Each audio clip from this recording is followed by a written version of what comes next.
Ее бросили весной. Все в тот день было светлым: небо, улицы, даже ее пальто, которое она выбрала накануне в надежде на обновление. Но обновление пришло не в том виде. Он ушел сдержанно, почти вежливо, как будто сдавал ключи от квартиры.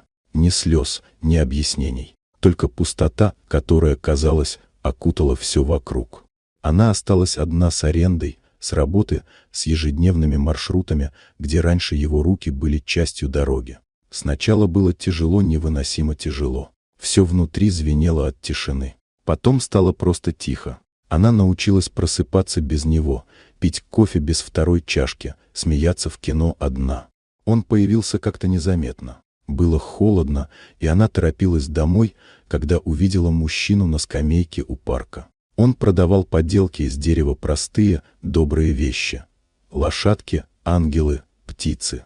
Его пальцы были красными от мороза, но он улыбался каждому прохожему, как будто ждал не их, а чего-то большего.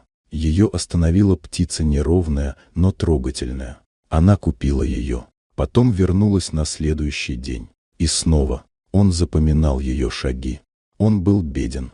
Он жил в вагончике, в котором пахло стружкой и чаем. Но в его глазах было столько покоя, сколько она не встречала ни в одном пентхаусе. Он не спрашивал о прошлом, и она не спрашивала о будущем. Они просто были вместе, день за днем. Она полюбила его, не требуя большего. Он полюбил ее молча, глубоко. Они поженились скромно, под старой яблоней за городом. Было мало гостей, но было много света. Счастье не громко вошло в их жизнь, а просто поселилось, как теплый плед на плечах. Открытие случилось почти случайно спустя несколько месяцев. Она нашла письмо. Старое, запечатанное на плотной бумаге с гербом. Имя отправителя показалось ей знакомым. Он вошел в комнату, когда она держала конверт. Молча сел рядом и рассказал.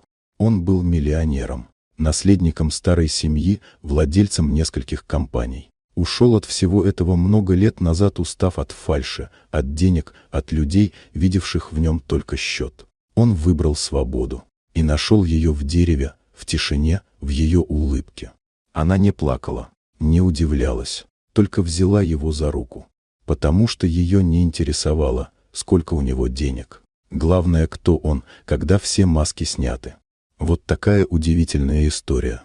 Дорогие друзья, если вам понравилось видео, поставьте лайк, а также подписывайтесь на канал, впереди еще много интересного.